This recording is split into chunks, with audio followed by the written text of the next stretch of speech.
Hello, INCO.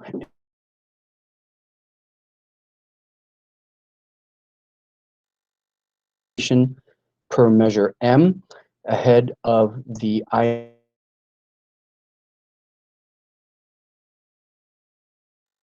it's virtual, it will be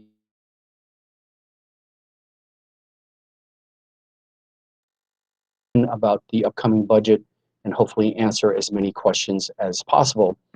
For those of you who intend on attending that meeting, I certainly hope you'll take the time to view this video in its entirety before that meeting. Everyone else, of course, you can see this video at any time. So I'm going to present the PowerPoint here momentarily, and then I can walk us through the preview. All right. So as the title states, this is a community budget preview. All right. So a couple of things before we dive into it, because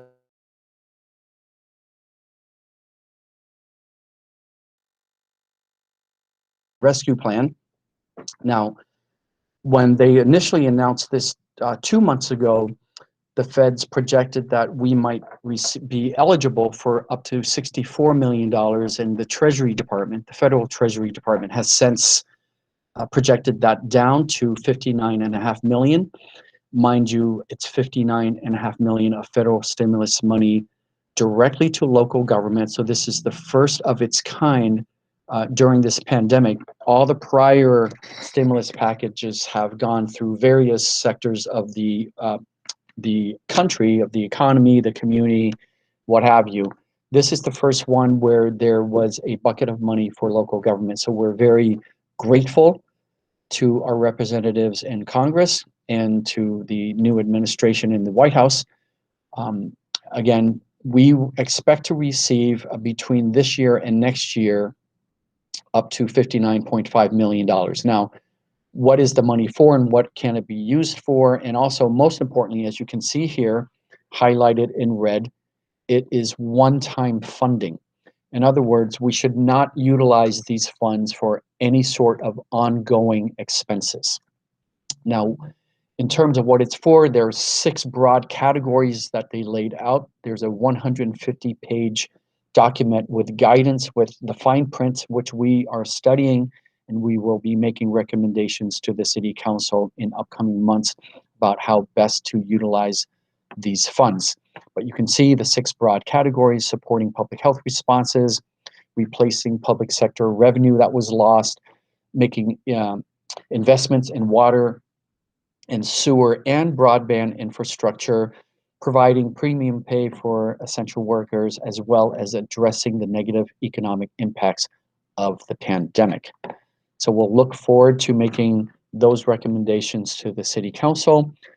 This money is coming too late in the game for us to pre-program into the upcoming budget. I need to have more policy direction from the Council, again, because these are special funds, because it's one of these things that coincides with the fact that this pandemic has been unprecedented in our lifetime, and also it's one-time funding. Next, questions continue about when is Measure E coming. So very quick review. Voters approved Measure E back in November of 2020. It did not go into effect until just a few months ago on April 1st of this year. The first allocation that is collected, that is returned to the city, does not occur until the end of June. And then the next one comes at the end of September. And all that is just a quick review so everyone understands. Even though Measure E was approved, passed in November, it didn't go into effect until April of this year, and we won't be collecting the actual revenue until the end of June. In other words, there have been no Measure E dollars coming to the city since the election, and it won't come until the end of June, basically right before the beginning of this next fiscal year. So here is just a good outline of where we've been recently and where we're headed. As you can recall, Not too long ago, we were facing a $9.2 million general fund structural deficit. Back then, that was before we were even aware that there was going to be a pandemic in the following year. We made some very difficult choices. The city council had to make some very difficult choices, which included shuttering very popular city facilities as well as laying off public employees. We were able to cut $5.3 million, both in permanent and ongoing cuts. And we prepared to propose a status quo budget for this current year. And then, of course, the coronavirus hit, and we took an $8.4 million loss in revenues in the last fiscal year. And there was a COVID recession. Unfortunately, in that year, it cratered our revenues, and a lot of the progress that we'd been making was simply halted. And I want to remind folks, we were making good, steady progress. We still have a long ways to go, and that'll be a different presentation in terms of where this organization is at. Hope to make that presentation at a later time. And then we're moving towards recovery, of course, with Measure E. And we did receive some CARES Act funding up to, I think it was $3.9 million. And of course, as we were in this financial crater here, we were making progress here, climbing out. COVID knocks us back down. Here we are slowly climbing out thanks to Measure E. Measure E is kind of like, a jetpack to help us really get back to equal, but also to make improvements. So that, we were hoping that would accelerate the city's overall recovery. But of course, then we have the Measure N passage and the IUF lawsuit. I'll talk about that a little bit later, but that really, it's still predominantly sunny. Those measures only cause partial clouding. It's predominantly sunny outlook for this city, for this community. So it only slows down our progress. I'll talk about that a little bit more later. But going forward, we're looking at, as we recover with the rest of the country and the economy, Measure E, we project at this point, it looks like it's going to be just under $50 million of new revenues. Now, with Measure N, ultimately, there could be a loss over time of up to $236 million. That depends on various things, including court decisions. And we're also, because of the IUF lawsuit, the general fund has to transfer $36.5 million back to the enterprise funds. And I'll talk about that a little bit more too. Okay, so again, back to the overall good news though, and it's mostly sunny in Oxnard with regard to our budget. The year-over-year deficits and cuts are over, and it allows us to start to restore programs and services that this community wants, needs, and deserves, and it allows us to do so at a pace that is hopefully manageable and meet the expectations of the city council's policies, and especially their recently reestablished or updated, I shouldn't say reestablished, updated city council priorities. So overview, we're going to go over the big picture of what's coming in this year in restoring services and programs. We'll look mostly at the general fund. We'll take a quick look at all funds proposed. And then in terms of Measure O, that's holding steady. We are working on a Measure O weaning process, which we actually started over a year ago, because Measure O sunsets on the natural in 2029. Of course, with Measure N, that date may or may not change, and we're still waiting to see how the courts come down on that. So our overall goal here for this upcoming budget is restoration. And I want to give everyone this reminder that we witnessed a year ago. A lot can change during a year. So just keep in mind, the budget is a living document. It's a policy document by the council, but external forces such as a pandemic or, knock on wood, earthquakes or things like that never happen, but they would obviously force us to change course. So city council priorities, when I mean the council updated it, the last round of priorities was established for 2016 through 2020. So here they are. I'm going to rest on this screen for just a moment. You can see um, essentially five categories, five elements of each category: quality of life, economic development, public safety, infrastructure and natural resources, and organizational effectiveness. The bulk of this is restoration, and then some of it are new things that the city council aspires to add in order to improve the quality of life for everyone in Oxnard. And then, so that's the yellowish highlight here, and then anything that's encircled are items that we believe when we get to constructing them, we can utilize bonds rather than paying the full price up front. So my vision for what we're doing here, especially with regards to Measure E, is we're looking at a 3-year phase here. So I consider this upcoming budget the first of 3 restoration budgets. And we're sort of planning out a long-term, although 3 years, but a longer-term strategy. We're not only looking out at this upcoming year, we're looking ahead at the following 2 years. And the general themes are in this upcoming year, we're looking to restore services and programs. Next year, we will continue to restore, but we will also start some more improvements. Some improvements will happen in this year.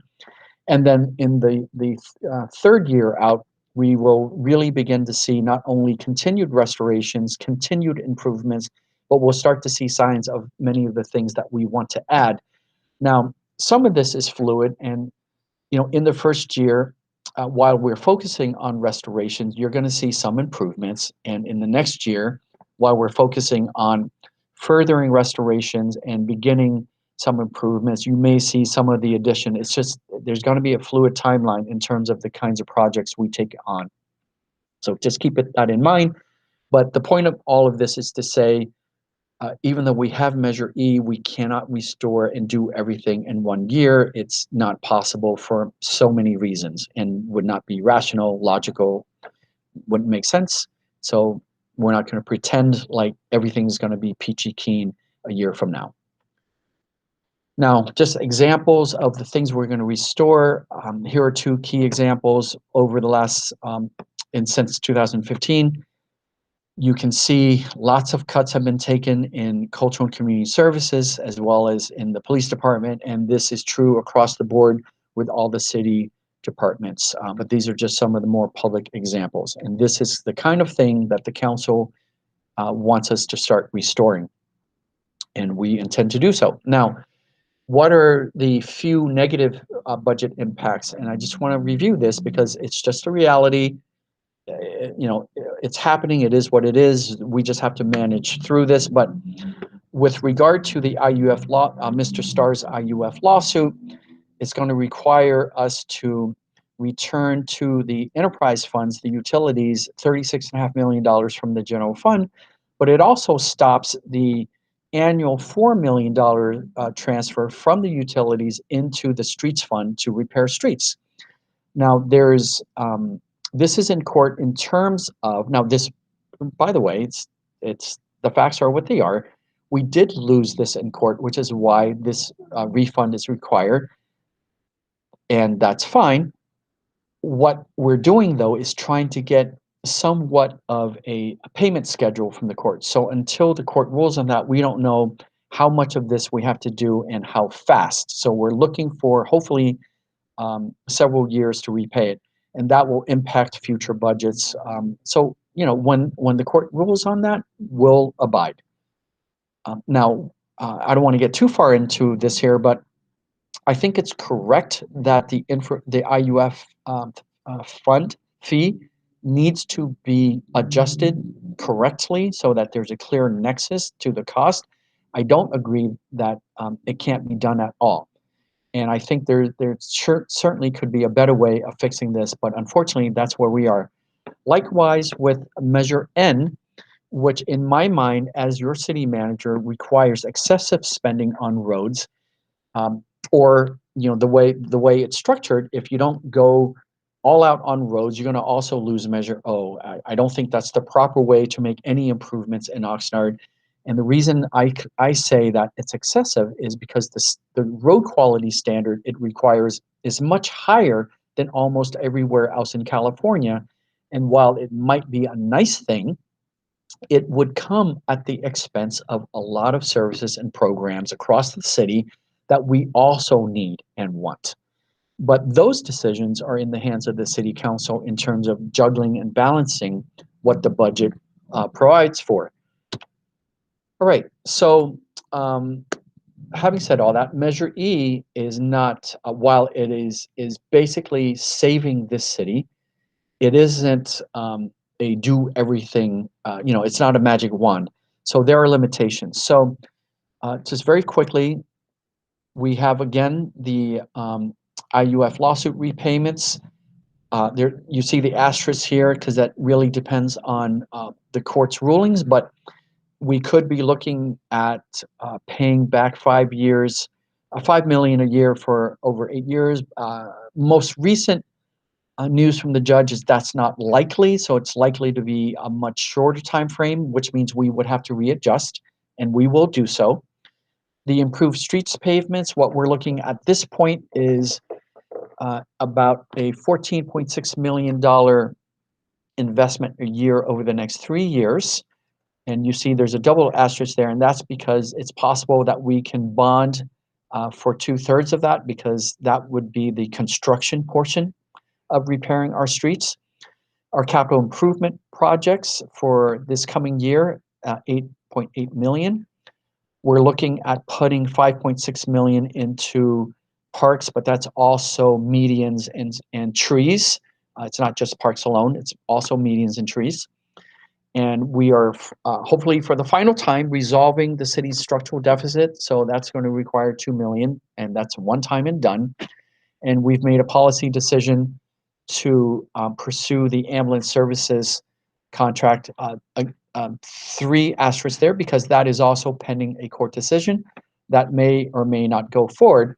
So after the required payments here, as well as the large investments in streets maintenance, capital improvement projects, and parks and medians and trees. These, by the way, all those categories are large, broad categories that reflect trying to catch up with years and years of deferred maintenance. But with Measure E, we finally have the ability to do it, and we look forward to doing it. But with that, we're looking at the balance of a positive $10.7 million to spread across the remainder of the departments. And while that looks like a small number as compared to the full amount of Measure E, remember, all of it is additional revenue. This is money we didn't have last year, the year before that, and so on. So again, for the first time, we're not facing cuts, we're not facing deficits. We have the financial resources now to do things in the proper way and to provide services and programs at adequate levels. And hopefully, as we move forward, we'll continue to improve. Again, all good news, mostly sunny in Oxnard. Now, some of the major investments, restoring parks, medians, and trees, again, just over 5.5 million. Restoring our streets, and this is looking at 4.6 over the next 3 years. We can bond for about 2/3 of that, so the actual upfront cost on the city will be lower per year. But the point is, this is what we would need to spend to hit the targets that the council has decided on. And same with the capital improvement programs. We have a very long list. If you have ever followed the capital improvement project item at the council or reviewed the capital improvement project book, you can see the long list of deferred maintenance. And again, all these things are not unique to Oxnard. Many cities struggle with this. That's another story. I can talk about that if anybody wants to ask me why that is when we get to the meeting. Right, so here we come, some highlights. So again, this is becoming redundant, but these are the major investments, and this is what everyone told us in the surveys that they really wanted for Measure E. So once again, street and alley repairs, parks, landscape, and trees, as well as a lot of other physical capital asset improvement program projects. So that looks to be total proposed changes increase from 12.4 to 27.4. So we are more than doubling this investment to make the city look better and also be better. For police, in the first year, we're working towards restoring neighborhood policing. The changes in their budget are from 62.8 to 70.8, and a lot of that is to adjust for the appropriate funding for callbacks hours and night differential payment. In this first budget, we're not looking for new sworn officers, but we are adding a couple of FTEs inside the department in the administration somewhere, civilian positions. We're also paying for new portable radios and re-upping for the body-worn cameras. There is, well, I think that's sort of obvious that all police departments need to continue with that program, and we shall continue as well. Fire. Fire is focusing on, in addition to the potential of the new ambulance program, again, pending the court outcome, Fire is looking to run yet a new academy. The next one will have 21 recruits. We are very down in actual numbers of firefighters. There's a lot of needs at the fire department to improve services, and we are also looking for replacement of the fire trucks. And in this upcoming budget, we're looking to bond for 3 replacement fire engines. The academy is something that I'm particularly looking to fix in the fire department's budget, because in prior years, I don't know why this happened, but the fire department budget never included a line item for academies, and I just find that to be it just doesn't make sense to me. So we're fixing some structural problems in the fire department's budget, and we have to catch up, similar to the police department that needs to catch up on filling vacancies of sworn officers. We also have to catch up on having a steady stream of firefighters for our department. So their budget increase potentially could go from 20.5 to 31.6 million. Again, that final number is pending the court's outcome with regard to the ambulance program. Cultural and community service, lots of restorations there in order to restore services to the community. A couple of highlights in the senior programs. We're looking to restore the senior center hours in the Colonia neighborhood. We want to reopen Durley Park Youth Center. We want to restore the full hours at the Colonia basketball gym, also including hours at the boxing gym, but we are waiting for health department clearance for youth boxing programs to start up again, because that is such a high contact sport. Overall, oh, and then City Core, we're going to restore some of that budget up to $260,000. And overall, we are adding back 8 staff positions across all the divisions of cultural and community service, including 2 for the library. And we're also adding funding back for digital services as well as the library book budget. So, oh, sorry. So it's a increase from 9.8 million to 13.4 in restorations for community services. Housing, what we're going to do there is beef up the homeless programs.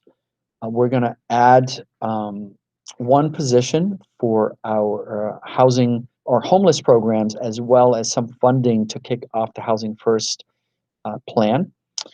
We are also going to focus on redevelopment and neighborhood improvement with the housing department, as well as the continuing with the Oxnard employee pipeline.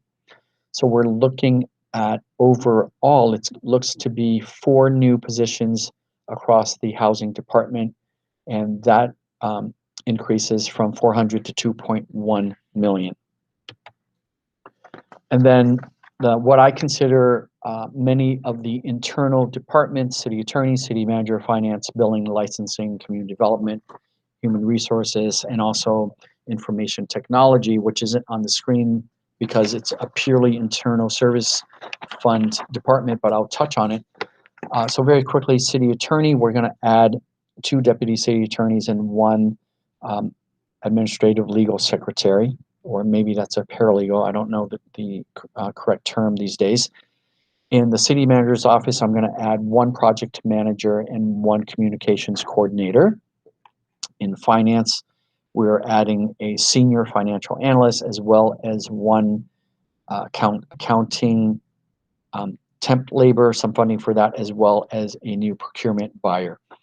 In billing and licensing, we're going to add 1 customer service rep and also be conducting business license inspections, and we're also going to fund some security upgrades in that department. Community development, we're restoring a total of 6 people. We're also going to add funding for professional contracts, and we will be implementing the Measure F, the Permit Simplicity Self-Certification program. HR, we are going to add 2 human resources technicians and 1 human resources analyst. Actually, no, that's a reclass. And then we're doing investments in workers' comp and public liability efforts. And then in terms of IT, which is not on this slide here, we are definitely adding a cybersecurity officer. That's a position that doesn't exist right now, and I'm going to focus on that in this upcoming year. We also are adding 6 staff people there to support many of the needs across the city, and to also beef up our IT security protocols. And we also need to spend make an investment of nearly $1 million in terms of replacement hardware, as well as updating our software. I'm happy to talk about those in detail at the meeting if anybody is curious about those. But across the board, you can see we're restoring and adding across the internal departments. So here is the snapshot of what we project to be our revenues and our expenses in the upcoming year. So you can see here, we've got our, on the revenue side, we've got property tax, sales tax, and then the Bradley Burns portion of the sales tax, but it's all sales tax here. There's some other non-tax revenues, hotel tax, also known as transient occupancy, TOT, business license tax, and all that adds up to just over $200 million. And on the expenses, we're proposing just under that, but you can see this really hasn't changed much over the years in terms of the share of the pie. But we are, again, as we make restorations, the dollar amount for each of these departments will be increasing. So, and by the way, when you're reviewing this video, remember, I should have said this at the outset, but you can certainly press pause to view these slides. And then in terms of the all funds, when you look at the entire city budget, we're just looking at, what we've been reviewing is predominantly the general fund here. And that is because primarily that is where the city council has complete ability to dictate where the investments are made. with regard to the enterprise funds, the utilities, they can only be used for the things that those utilities need. So the discretion is in the bulk of the budget, but not all of it. So I want to talk a little bit because I can foretell there will be questions or critiques about why are we hiring people, and the sort of, there it is, Measure E is just going into salaries and pensions, and then I just want to confront that head on. It is people that provide services and programs and keep the city running on a daily basis. And so what we have here is sort of, it's a depiction of the gears of the city that keep it running. And on the exterior is where you see the bulk of the departments that, as residents and businesses, you experience, right? Our police officers, our firefighters, code enforcement, our development workers, a lot of our public works employees, a lot of our cultural and community service employees, some of our housing employees. Those are the folks you interact with in the community. But to make all of that work, there are, of course, internal departments that keep the gears of the operation running. Very important. All of these very important. All of these external facing departments, they cannot do what they do, and they certainly can't do it well unless all the internal departments are able to do what we need to do and also to do it well. So part of what we have to do here to deliver all the restorations and improvements and additions that the City Council has provided me direction to do requires us to restore staffing, internal and external departments to deliver those services. But again, all the external folks that you interact with require all the internal folks to help make things work. So I hope people can appreciate this, and it isn't just about police or fire or public works or community services. There's a lot of work. You can think of it as the back office. There's a lot of work that has to happen in the back office to make everything else function as well. Now, another way I want to depict this is, so here's where we are. And if you think of, these are the workers of City Hall, and this is the services and programs that we carry, deliver, transport to the community. This is where we are. It's not a lot. And this is what, thankfully for Measure E, this is what the community through the City Council has instructed us to begin to do. So kind of get back to where we were and also make it better. So of course, our response is, oh no, too much. Because it is a lot of work. It's good work, and it's work that we want to rise to the challenge of, and we want to not only meet but exceed the expectations. But to do so, we need more of us to deliver the programs and services. So that's just a simple way to depict, if you want us to carry a heavier load, we also want to do that. We're just going to need to restore the staff to do it. And it, by the way, and it isn't all restoring staff. In here are also things like equipment, supplies, software, hardware, various consulting contracts. So it isn't just, we're not just restoring here with more staff. It's also in here to go along with the services and programs. So again, as a reminder, this is my vision as your city manager. This is simply the first of 3 restoration budgets. The general theme is, in this upcoming year, let's restore, let's work hard, let's make the city look better, let's start to restore the services and programs. Next year, we'll continue restoration, but we'll also see more even improvements, and improvements is on top of restoration. Again, it's fluid. You'll see some of that. Some improvements start already. It's not, we're not saying no improvements will happen this coming year. We're just simply focused on restoration. And then 3 years out, we should hopefully be able to see some of the things that the city council wants us to add. Again, you may see some of that in year 2 as well. So keep that in mind. It's just, I've got a 3-year horizon here in terms of the full restoration improvements and additions. So that's the end of this preview. If anyone is interested in, if you hadn't had the chance in the prior couple of years to go through the basic understanding of a municipal fiscal budget, you can stay on, and here's a bonus to this presentation, which is a snapshot of Budgeting 101. So very quickly, in terms of municipal budgets, you can think of, when we talk about funds and revenue, you can think of funds as the same as accounts, and revenue is money. Examples of major city funds. So what we talked about was the general fund.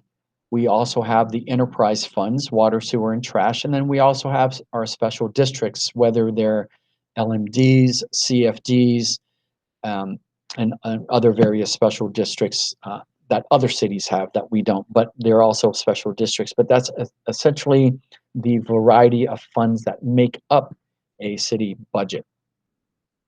So where do your property taxes go? And this is often confusing because people, and I think it's a simple assumption to make, that the property tax that you pay in the city where you live goes to the city where you live. But only 17.6% of it actually goes directly, or I should say comes back directly to the city where you live.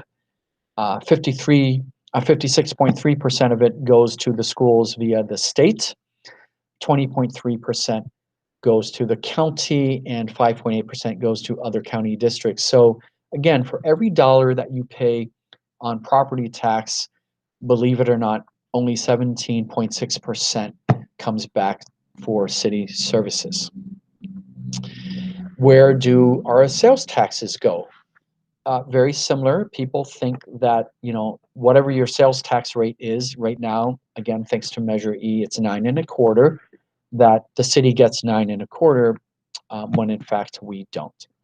So sales tax is divvied up across California. So the state gets the lion's share, almost 4%. County realignment programs, just over 1.5%. And then we get the balance, although I don't think it's the entirety of it. And now this screen is so small, I can't see the last topic here. Let me look on paper. But so there's the base 1% that every city gets. And then there is the newly approved Measure E, which is 1.50 cents. There's the existing Measure O, which is half a penny. And then there's Prop 172 is a half a penny. And then there's something at 1/4 penny, but I can't see the fine print. Sorry, I have the wrong strength glasses on. My apologies. Anyway, but my point is, the entire amount of the sales tax has never come to the city where you pay the sales tax. It's divvied up across the state. Now, there's more information about sales tax that's important, which is there's a state maximum limit that any local city can charge, and that limit, I believe, is 10.25. And there are a handful of cities in California that are already at that amount. There are a bunch of cities that are lower than that, and there's a bunch of cities that are at the base amount, which is 7.25. Again, they all get the 1% automatically. And then if the local jurisdiction doesn't increase like we've been able to do here, thanks to the voters, then we get to keep the delta, the difference. So all of these additional amounts here actually come back to the city of Oxnard. These amounts here will never get divvied up among the state and the county. And this is why I was so motivated to do this, because it guarantees this amount will always come back to Oxnard and never be divvied up among the state and the county. And part of the reason I wanted to do that was in the minimum and maximum limit between 7.25 and 10.25, it's always possible that the state can pass a new tax that fills part of that gap, and that money then would go to the state. So this is a very, very solid way to ensure local control of our sales tax dollars. So I'm really glad that we did that. And this community will see the benefits of Measure E in the coming year and in the following years. That is my commitment to this community and to the city council. So in terms of restricted revenues, also that make up the city budget but cannot be used for general fund purposes. So again, the enterprise funds are various utilities. Any grants that we receive, so a good example is we were successful in getting a state grant, $8.5 million for Campus Park. That money can only be used in Campus Park, for Campus Park. We applied for a grant for that purpose, and we can only use it for that purpose. Next, you have the gas tax. That money can only be used for our streets and right away. Unfortunately, it cannot be used for our alleyways, but it can be used for our streets. Gas tax is a category that I'm actually worried about in terms of the future of cities, not just us, the future of cities as society makes a shift towards electric vehicles. That's another conversation we need to have sooner or later.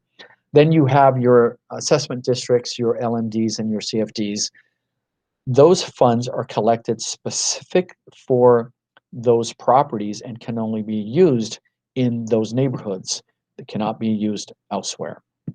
And then bond proceeds, when we go for bonds, for example, we do a bond to build an aquatic center, those bond proceeds can't be used for, say, fixing streets or fixing trees or maintaining trees. It's to be used for what we want out for the bond for. And reserves. So reserves is essentially our rainy day fund, and the city council establishes what our goals are, and we have to do our best to meet those goals. So currently, the city council policy for the general fund reserve is 12%. I'm happy to say that in this upcoming year, we can improve on that. We're going to be, I think, above 16%. So that gives me a little bit more comfort. In our utilities, the goals there are 25%. And right now we're currently over, but as we do the capital improvement projects and make the repairs and continue with the progress, especially in the water department, we will eat into those reserves. And they're there not just for a rainy day fund, but for also to save up money to do the construction and repair work that's needed. So that's the end. That's a very short budgeting, municipal budgeting 101. I hope that helps a little bit. And for those of you who watched all the way to the end, I look forward to seeing you in real time at the INCO meeting on May 26th. Again, I'll be joined by members of the executive team. Thank you very much.